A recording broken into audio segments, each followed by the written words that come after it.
La forma monárquica conocida como absoluta implicaba una concentración total del poder soberano en el monarca. Jurídicamente, todas las funciones públicas recaían en cabeza del rey, quien al mismo tiempo era legislador supremo y juez, vértice de la administración y titular del poder de gobierno en los asuntos internos e internacionales. Las limitaciones o los intentos de limitación del poder real tenían lugar de hecho y no de derecho, por ejemplo, por obra de los parlamentos nacionales y locales, y en los casos en los cuales se preveía la intervención de otros órganos que concurrían a formar parte de la voluntad del soberano, por ejemplo, los consejos del rey. Sin embargo, este último era de carácter consultativo y no vinculante. Por lo tanto, la forma monárquica absoluta representa la esencia de la monarquía. Sin embargo, antes del absolutismo, la monarquía se caracterizaba por una función limitada del rey. Si bien era titular de los poderes de decisión política más importantes, el rey era limitado por los poderes de la aristocracia, del parlamento o de las asambleas de Estado o de clases, nobles, eclesiásticos, representantes de la ciudad o de las corporaciones, por la subsistencia de la autonomía de las comunidades territoriales, las clases y las corporaciones. Solo después de una larga lucha, la monarquía logró marginar a la aristocracia. El éxito de los soberanos en proveer de armas a ejércitos permanentes cada vez más potentes, fuera a los conflictos europeos, a las guerras de religión y a las conquistas coloniales, fue determinante especialmente en España y Francia, países en los cuales históricamente se consolidó el absolutismo. En Inglaterra, la monarquía absoluta tuvo una breve historia durante la dinastía Tudor, 1485-1605, pero fracasó cuando los Estuardos pretendieron el reconocimiento jurídico de la supremacía monárquica, 1605-1688. En Prusia, Austria y Rusia se desarrollará más tarde, sobre todo durante el siglo XVIII, excepto en Inglaterra, que representa una experiencia considerada de manera independiente y en la cual la burguesía comercial e industrial se alió con la aristocracia para limitar los poderes reales, escogiendo el Parlamento como centro de referencia de sus propios intereses políticos. En el continente y especialmente en Francia, fue evidente la convergencia entre la monarquía, que quería desembarazarse de una aristocracia celosa de sus propios privilegios tradicionales, y la burguesía comercial e industrial, que en su expansión económica encontraba los obstáculos puestos por la vieja aristocracia feudal. Por lo tanto, la eliminación progresiva del papel de la aristocracia significó una importante centralización del aparato estatal controlado por el soberano y al mismo tiempo el abatimiento de las barreras que derivan de los favoritismos locales y como consecuencia la apertura de un espacio económico nacional. La burguesía estuvo dispuesta a sostener a la monarquía en su búsqueda por constituir un Estado nacional más adecuado al desarrollo de los cambios y de las industrias. La doctrina mercantilista conformaba la superación de los favoritismos y de los privilegios, y ofrecía al rey poderes particulares amplios. Influida por el funcionamiento de la Constitución inglesa, así como por el modelo de la monarquía limitada por el Parlamento, aparece la forma de gobierno presidencial, previa prevista por la Constitución de los Estados Unidos, que data de 1787. Con esta última calificación se ha querido determinar una forma de gobierno en la que el principio clásico de la separación de poderes se ha aplicado de modo rígido, distinguido muy bien, y en particular por una parte el legislativo, destinado a ocuparse de las legislaciones, y por otra el ejecutivo, destinado a la actividad de gobierno en el cuadro de la normativa prefijada, pero al mismo tiempo estableciendo una compleja serie de controles entre los poderes que permitían una garantía recíproca contra el predominio de uno de estos. La separación así entendida no permitía una dependencia del Ejecutivo respecto del Legislativo. El Ejecutivo estaba constituido por el presidente, jefe del Estado republicano y al mismo tiempo jefe del gobierno, elegido sobre bases nacionales, sin mediación del Parlamento y sin que fuera previo un vínculo fiduciario respecto a éste. Además, mientras que el Parlamento no podía provocar la dimisión del presidente, al presidente no se le reconocía el poder de disolución del Parlamento. Una característica propia del ordenamiento en mención consiste en que el presidente, jefe del Ejecutivo, deriva su legislación directamente de la colectividad nacional, al igual que el Parlamento. Se establece, por tanto, un dualismo parlamentario entre ejecutivo y legislativo y, en consecuencia, un delicado equilibrio entre los dos poderes. Segundo, las formas de gobierno basadas sobre la colaboración entre legislativo y ejecutivo, el gobierno parlamentario.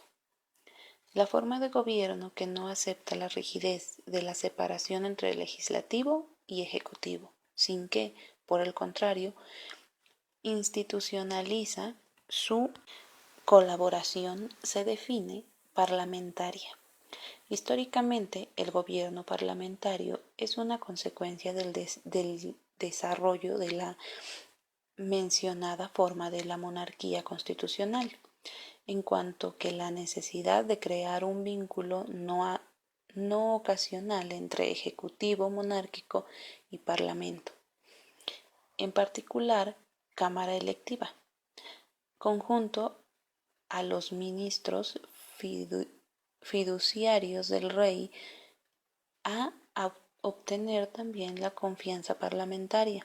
Así pues, se perfila en la práctica constitucional un grupo de ministros como órgano constitucional autónomo ligado progresivamente, cada vez más, al Parlamento antes que al rey. Este proceso se produjo en el siglo XVIII en Inglaterra y se consolida definitivamente a finales de ese siglo. En el curso del siglo siguiente se consolida en la mayor parte de los estados de Europa occidental y central y permanece. También cuando muchos de estos se transforman en repúblicas, repudiando la monarquía hereditaria.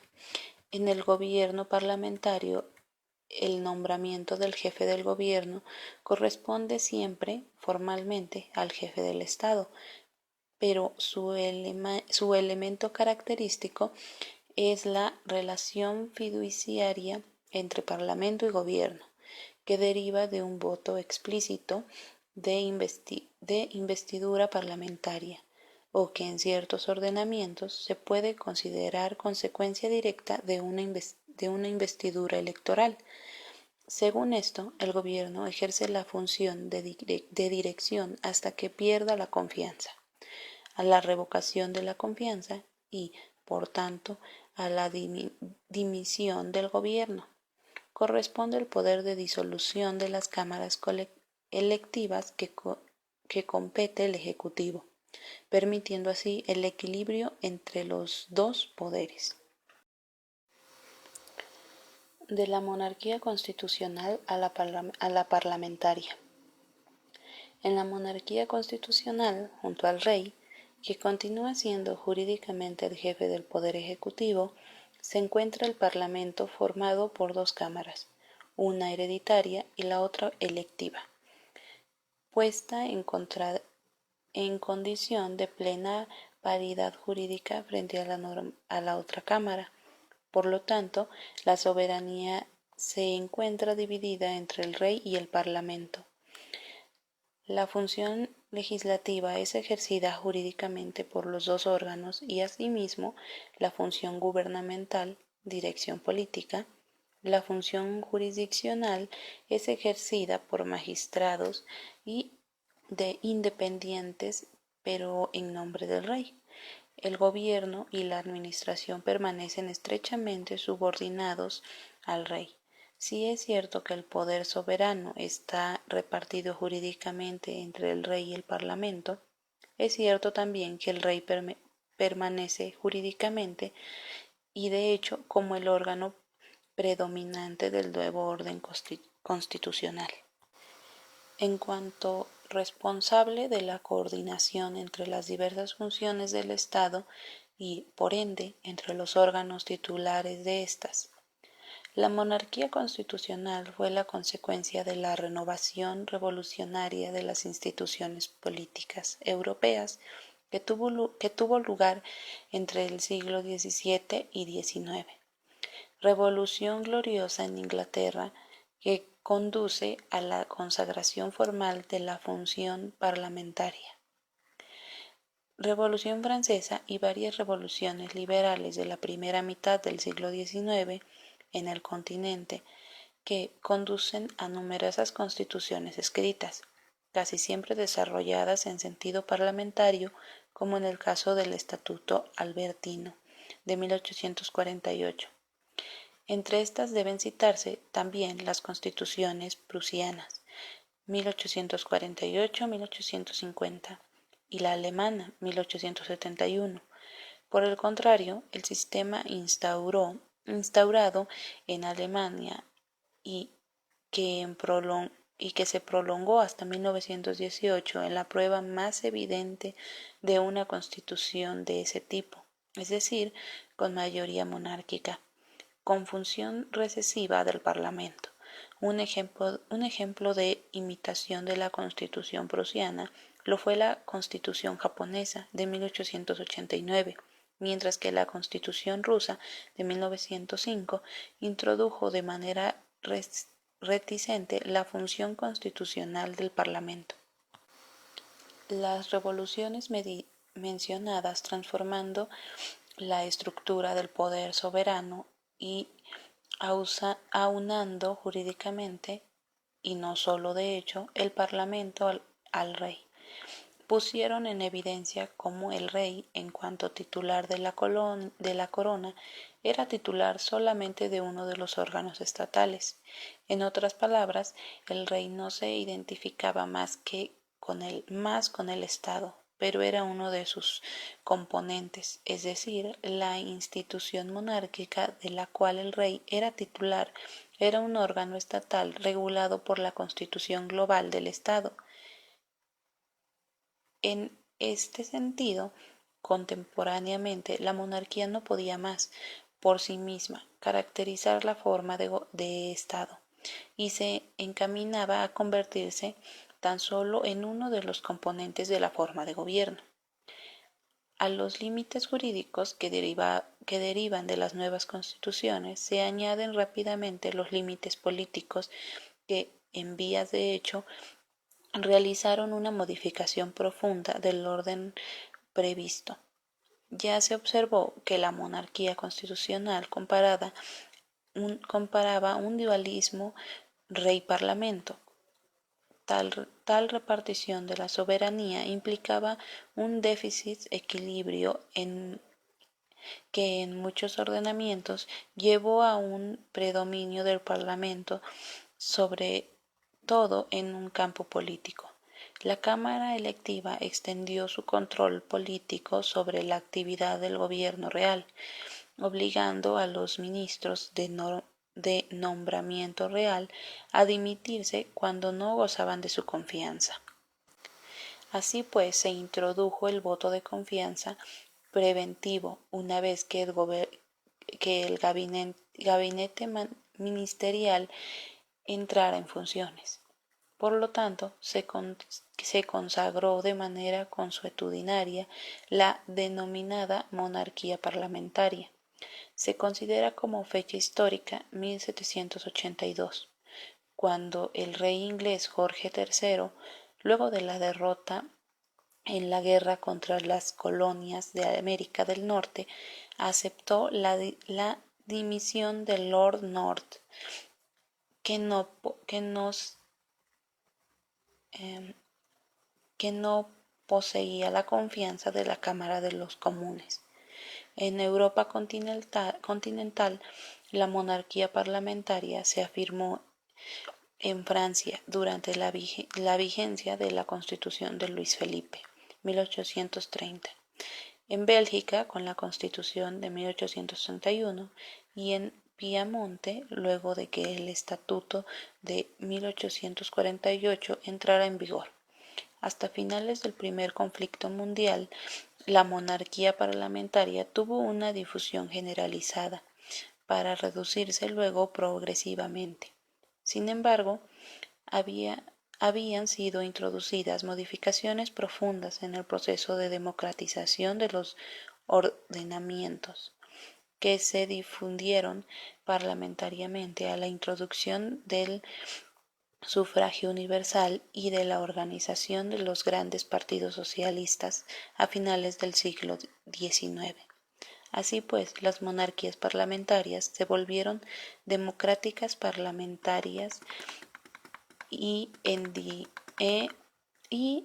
es indiscutible que toda función de dirección y todo poder político efectivo en situaciones normales fue perdido por el rey en favor de los órganos investigados directa o indirectamente por la confianza del electorado.